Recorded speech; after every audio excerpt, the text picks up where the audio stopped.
আসসালামু আলাইকুম। স্বাগত জানাচ্ছি বিডি চ্যানেল ফর রাতের সংবাদে। সাথে আছে আমি লৌরা চৌধুরী। শুরুতে আলমগীর হোসেন সিটি সংবাদ শিরোনাম।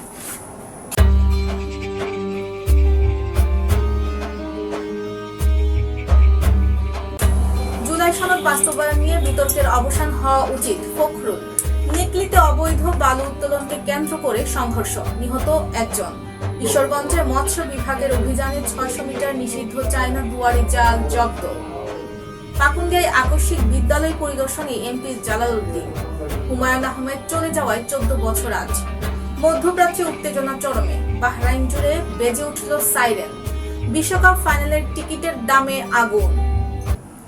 শুনছেন আলমগীর হোসেন সিটি সংবাদ শিরোনাম। এবার সিটিলে বিস্তারিত।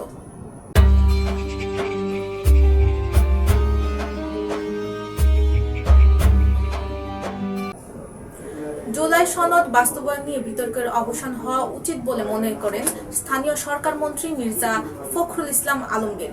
আজ সকালে রাজধানীর রমনা ইঞ্জিনিয়ার্স ইনস্টিটিউশনে ন্যাশনাল এডিটর্স কাউন্সিলের আয়োজনে জুলাই শহীদ সাংবাদিক সম্মাননা অনুষ্ঠানে তিনি এ মন্তব্য করেন। এবার স্যাফরন ডিলার স্থানীয় সংবাদ।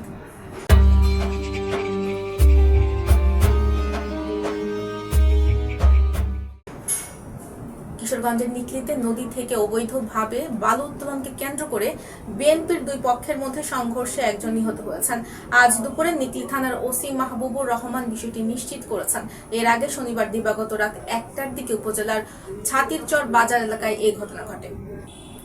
ময়মনসিংহের ঈশ্বরগঞ্জে দেশীয় মাছের প্রজনন ও জলজ জীববৈচিত্র্য রক্ষায় পরিচালিত বিশেষ অভিযান প্রায় ৬০০ মিটার নিষিদ্ধ চায়না দুয়ারি জাল জব্দ করেছে উপজেলা মৎস্য বিভাগ। আজ সকালে উপজেলার জাটিয়া ইউনিয়নের সুটিয়া এলাকায় একটি জলাশয়ে এই অভিযান পরিচালনা করা হয়। কিশোরগঞ্জের পাকুন্দি উপজেলায় শ্রীরামদিক পূর্বপাড়া সরকারি প্রাথমিক বিদ্যালয়ে আকস্মিক পরিদর্শন করেছেন কিশোরগঞ্জ ২ আসনের সংসদ সদস্য অ্যাডভোকেট মোহাম্মদ জালালউদ্দিন। আজ দুপুরে ১টায় পরিদর্শনকালে বিদ্যালয়ের শিক্ষক ও শিক্ষার্থীদের উপস্থিতি সন্তোষজনক না থাকায় তিনি ক্ষোভ ও উদ্বেগ প্রকাশ করেন।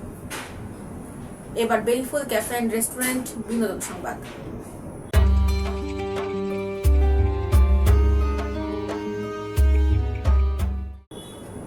বাংলা সাহিত্যের কিংবদন্তি কথা সাহিত্যিক হুমায়ুন আহমেদের ১৪তম মৃত্যুবার্ষিকী আজ। ২০১২ সালের ১৯ জুলাই যুক্তরাষ্ট্রের চিকিৎসাধীন অবস্থায় তিনি শেষ নিঃশ্বাস ত্যাগ করেন।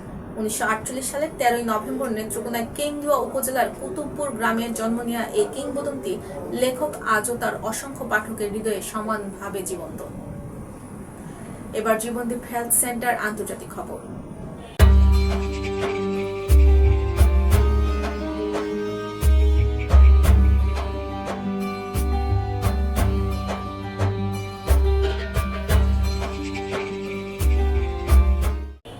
উপসাগরীয় প্রতিবেশী দেশগুলোতে ক্ষেপণাস্ত্র ও ড্রোন হামলা অব্যাহত রেখেছে ইরানি বাহিনী। এমন পরিস্থিতিতে আজ বাহরাইন জুড়ে সতর্কতামূলক সাইরেন বেজে উঠেছে। খবর আল জাজিরার অনলাইনে। দেশটির স্বরাষ্ট্র মন্ত্রণালয়ের এক বিবৃতিতে জানিয়েছে, সাইরেন বাজানো হয়েছে নাগরিক ও বাসিন্দাদের শান্ত থাকার এবং নিকটস্থ নিরাপদ স্থানে আশ্রয় নেওয়ার আহ্বান জানানো হয়েছে। এবার সেফ লাইফ টয়লেট্রিজ লিমিটেড খেলার খবর।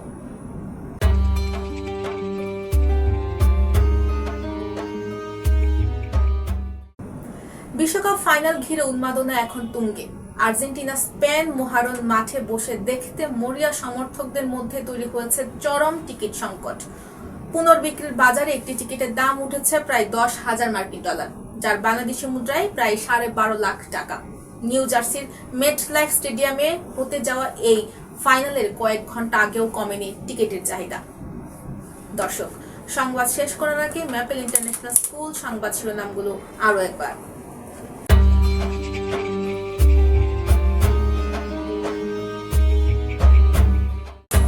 জুলাই সনদ বাস্তবায়ন নিয়ে বিতর্কের অবসান হওয়া উচিত, ফখরুল।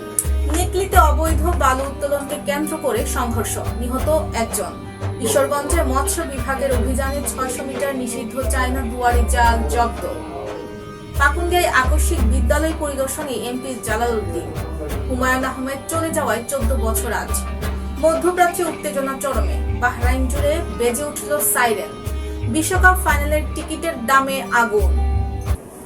প্রিয় দর্শক, এই ছিল বিডি চ্যানেল 4 রাতের সংবাদ। সবাইকে পরবর্তী সংবাদ দেখার আমন্ত্রণ জানিয়ে আজকের মতো এখানেই বিদায় নিচ্ছি। সবাই ভালো থাকবেন, সুস্থ থাকবেন এবং নিত্য নতুন সংবাদ পেতে বিডি চ্যানেল 4 ফেসবুক পেজ ও ইউটিউব চ্যানেলের সাথেই থাকুন।